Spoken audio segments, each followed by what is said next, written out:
don Marco Antonio Garcés Desmaisón, arquitecto de la Dirección General de Patrimonio Cultural de la Junta de Castilla y León y que ha sido una de las personas que ha intervenido en la redacción de este documento. Buenas tardes, buena siesta. No solamente tengo que dar las gracias al órgano técnico que ha preparado esta norma, sino felicitarles, lógicamente, por haber convocado esta jornada en un edificio que desde mi punto de vista es modélico en la rehabilitación del patrimonio, sino también que lo han hecho en el Día de Santa Lucía, que es un día especial para los arquitectos, sobre todo.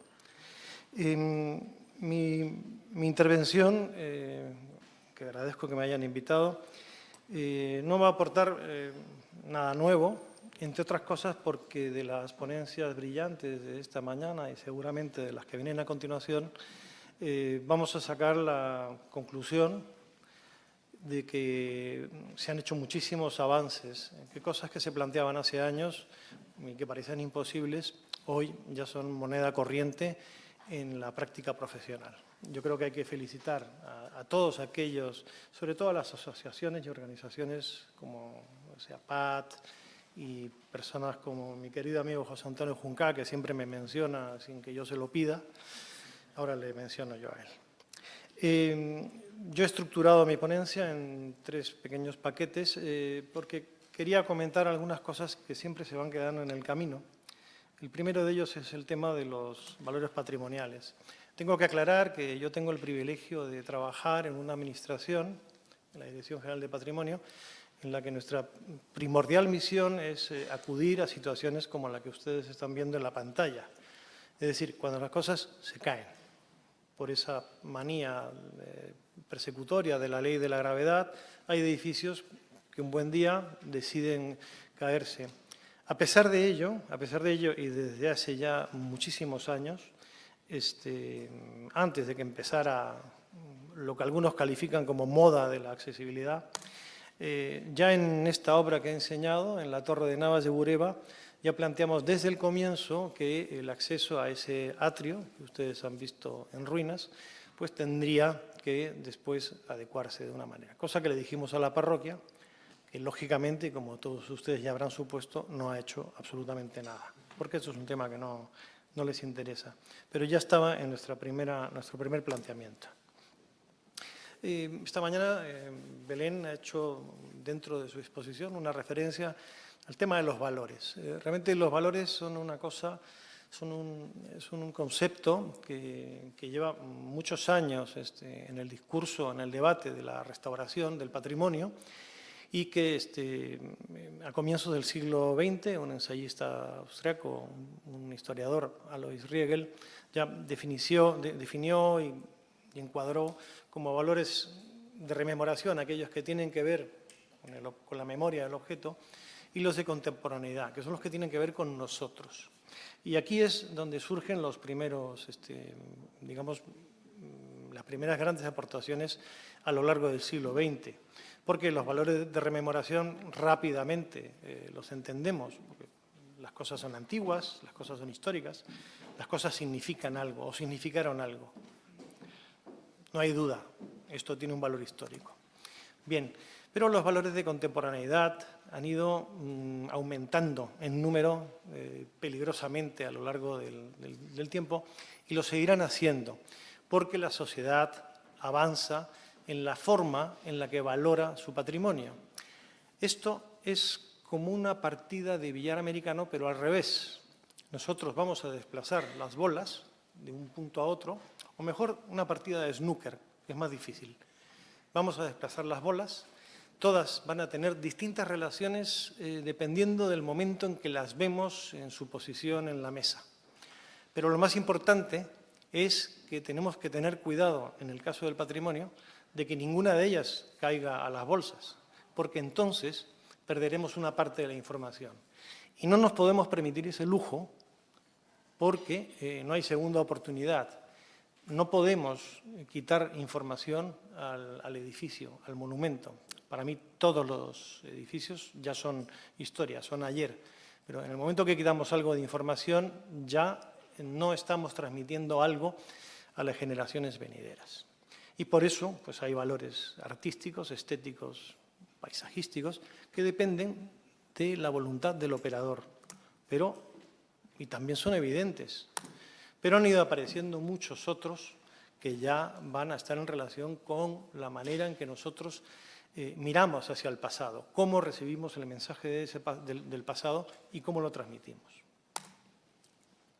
La arquitectura vernácula tiene muchísima información que tampoco tenemos derecho a quitar. Hoy en día es muy común que venga alguien y te diga que quiere la pared lisa, que lo piquemos y la volvamos a enfoscar.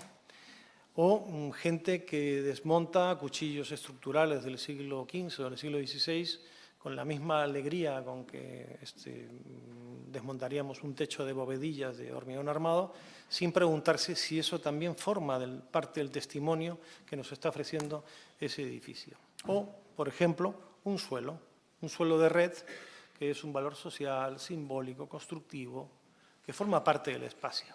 Como decía un profesor mío, la arquitectura empieza por el piso. Bien. Antes de pasar a los ejemplos, quería hacer una pequeña reflexión sobre el método. La norma que leeremos a partir de ahora, que va a ser informativa y voluntaria, afecta a un tema importantísimo, que tiene que ver con cómo nos enfrentamos a los edificios. Entonces, ahí lo que falta es siempre el seguir un método, un protocolo.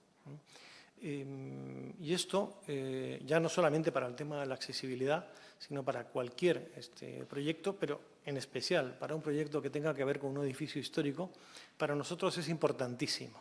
Porque si no se fijan unos objetivos, si no identificamos qué es aquello que queremos preservar y por qué lo queremos preservar, si no evaluamos qué es aquello con lo que nos hemos encontrado, y esta es una de las grandes aportaciones de estos señores que están a la derecha, en relación con el código técnico, que nos ha puesto en vereda a todos. Ya no estamos haciendo proyectos donde describimos qué bien nos va a quedar el edificio. No, tenemos que saber cuáles son las prestaciones de aquello que recibimos para saber si lo que vamos a hacer las mejora o a lo mejor las disminuye. Y también tenemos que buscar cuál es el repertorio o el elenco de soluciones que pueden ser alternativa al problema que tenemos, si es que tenemos ese problema. A nosotros nos llaman en muchas ocasiones para problemas que no existen. Es decir, no hay edificios que nos llaman para decirnos que se van a caer y vamos a verlo, y desde el punto de vista de la tecnología del hormigón armado es posible que sí. Desde el punto de vista de la construcción histórica, normalmente no se caen, porque a pesar de la ley de la gravedad que he mencionado antes, los edificios también tienen miedo a la caída. Y finalmente hay que justificar aquellas soluciones. Ya no basta con decir por qué lo bonito que nos va a quedar o lo bien que lo hemos hecho. Y en relación con esto, en relación con el método, en relación con cómo intervenimos en los edificios, me gustaría aludir a dos conceptos que se han pasado esta mañana. Uno es la invisibilidad, es decir, yo no sé por qué tenemos que no se tiene que notar lo que hacemos. Es prácticamente invisible. No podemos iluminar un recinto sin que se vean las cosas, a menos que contratemos a un ejército de luciérnagas amaestradas. No podemos, parece que tenemos vergüenza a veces de que nuestras intervenciones no se va a ver. Ya vendrá alguien para cambiarlas. Hay otro mito que es el de la reversibilidad. Yo tengo dudas de que todo tenga que ser reversible. Sí es cierto que conviene que seamos capaces de leer las cosas como para adivinar que aquello alguien lo ha puesto después. Y finalmente la continuidad. Los edificios viven un proceso histórico muy largo, del cual nosotros somos unos pequeños participantes, una anécdota, y sobre todo los arquitectos somos una anécdota en su historia. Por lo tanto, la continuidad tiene que ver con el uso. Nosotros actuamos sobre cosas que son objetos útiles, que se tienen que recorrer, experimentar. Y como ha dicho Juan Navarro esta mañana, pues tiene que haber un acto íntimo de reflexión sobre ellos. Luego volveré sobre ello a lo largo de una serie de ejemplos que no que no son novedosos, pero que quería que dieran noticia de las cosas que se están haciendo ahora concretamente en nuestra región. Por el tipo de trabajo que hacemos, nuestra accesibilidad, o aquellos casos en los que trabajamos con ella, es física, es decir, son recorridos como los que están en la pantalla. Y desde hace mucho tiempo entendemos, y así se lo exigimos a todos aquellos arquitectos que colaboran con nosotros, que, como decían esta mañana, y especialmente Juan Navarro, la accesibilidad es un ingrediente más de la receta, es una parte más del problema y termina, como ha dicho Aníbal Peinado, siendo un valor, tiene que terminar siendo un valor del objeto. Los suelos, como estos, que nos los vamos a encontrar en todo el territorio europeo e incluso fuera de él. Los suelos de red son un testimonio histórico y constructivo que antes han visto ustedes en una pantalla derrumbado en una pradera, pero que constituyen un elemento significativo del patrimonio, que en algunas ocasiones hemos tenido la fortuna de poder restaurar. Y allí, donde no ha habido elementos suficientes originales para devolverlos a su posición original, los hemos vuelto a poner con madera. Esta es la iglesia de Casaseca Las Chanas, en Zamora. En otras ocasiones nos hemos encontrado con que la accesibilidad era un reto importante para acceder a una cosa tan importante como un torreón y ha terminado constituyéndose en un elemento de diseño. Es decir, nuestra herramienta es el diseño. No es la norma, no son los inventitos, es el diseño, para lo cual hay una serie de utensilios de los que tenemos que servirnos y que terminan transformando la imagen del edificio y la manera en la que nos aproximamos a él. Hemos tenido en los últimos 6 años 2 ejemplos, primo hermanos el uno del otro, que empezaron como tratamientos de 2 fachadas románicas, importantísimas las 2, la Colegiata de Toro y la Colegiata de San Isidoro en la capital leonesa. En ambos casos el problema era restaurar la fachada, que tenía problemas de imagen, de deterioro, de pérdida de sus elementos decorativos, de su ornato.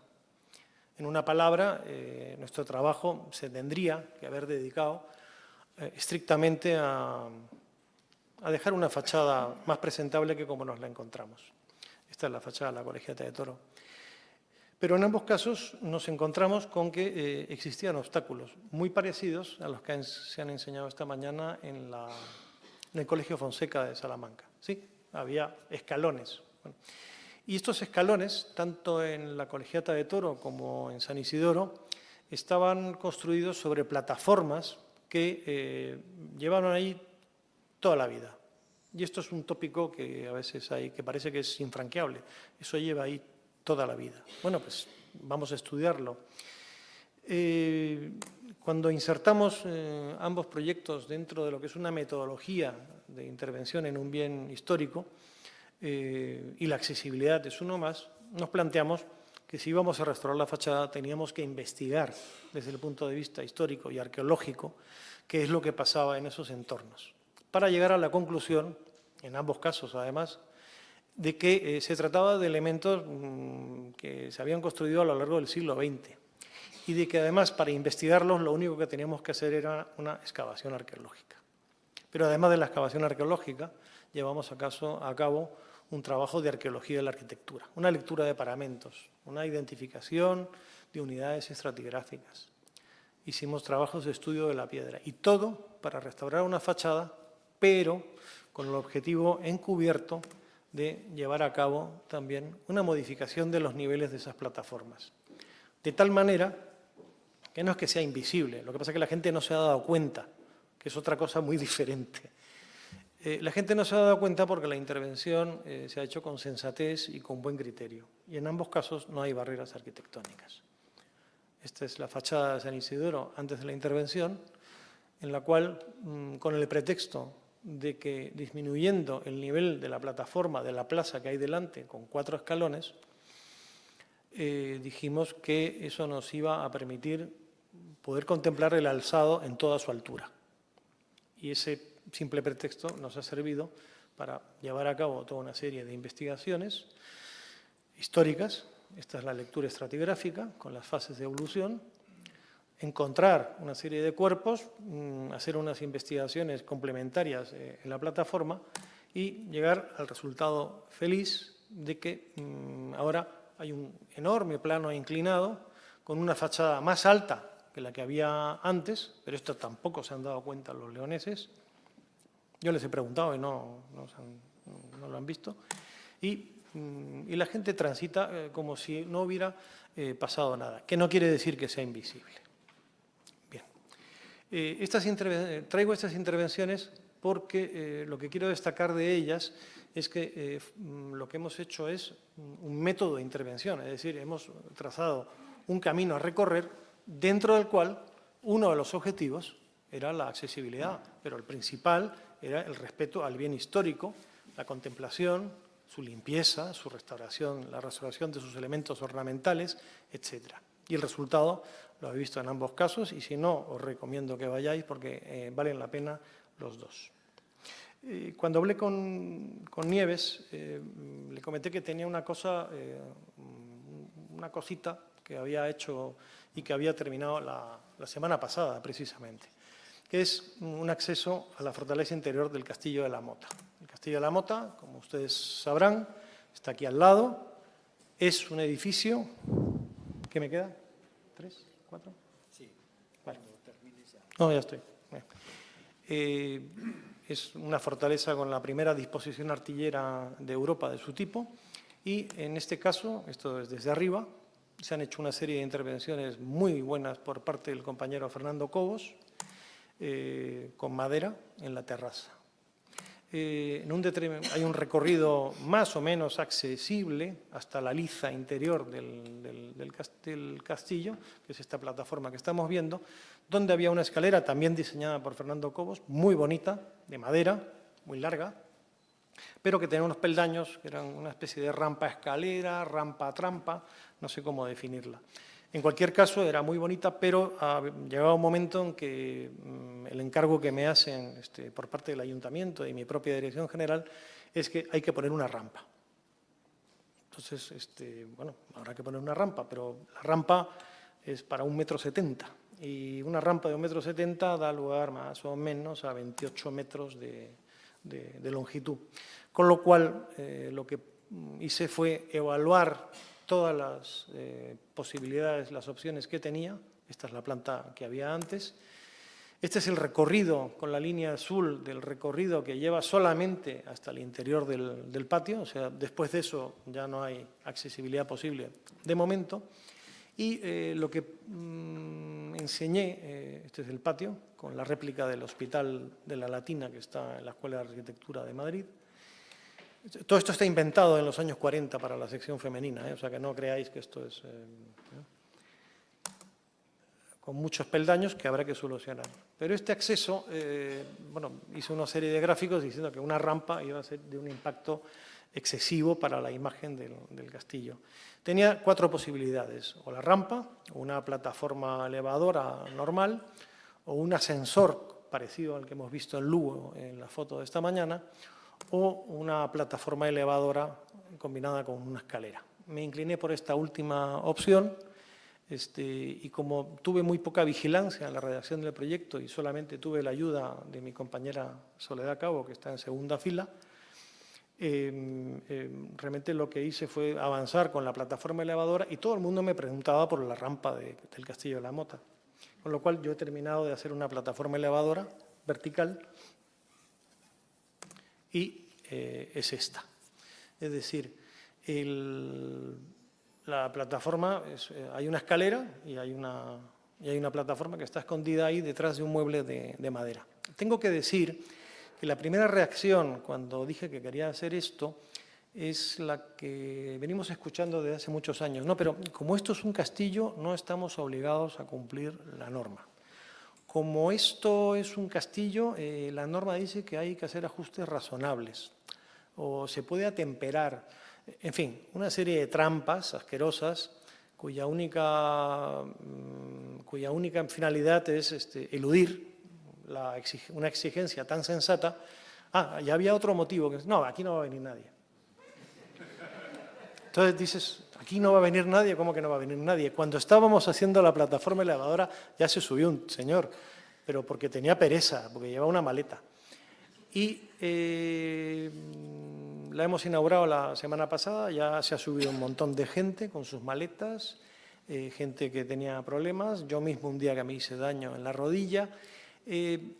Afortunadamente es una plataforma elevadora que hemos traído de Alemania, han tardado 3 meses en traerla, es esta, está hecha con un mueble con piezas de madera laminada, o sea, tampoco es ningún secreto. He utilizado los mismos recursos que mi compañero anterior en el ejercicio de sus atribuciones para utilizar un solo material con una sola escuadrilla. Es la misma pieza en todas partes y es una plataforma que está al exterior.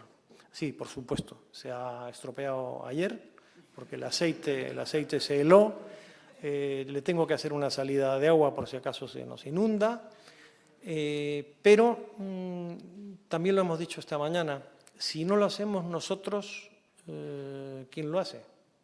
O sea, si no lo hacemos nosotros, ¿quién lo hace? Y si lo hacemos nosotros, yo espero que a alguien se le ocurra algo parecido. El mueble se adapta perfectamente a la geometría del castillo, no interrumpe para nada y además tiene unas dimensiones generosas, porque estamos ante la puerta de un castillo, no es un garito.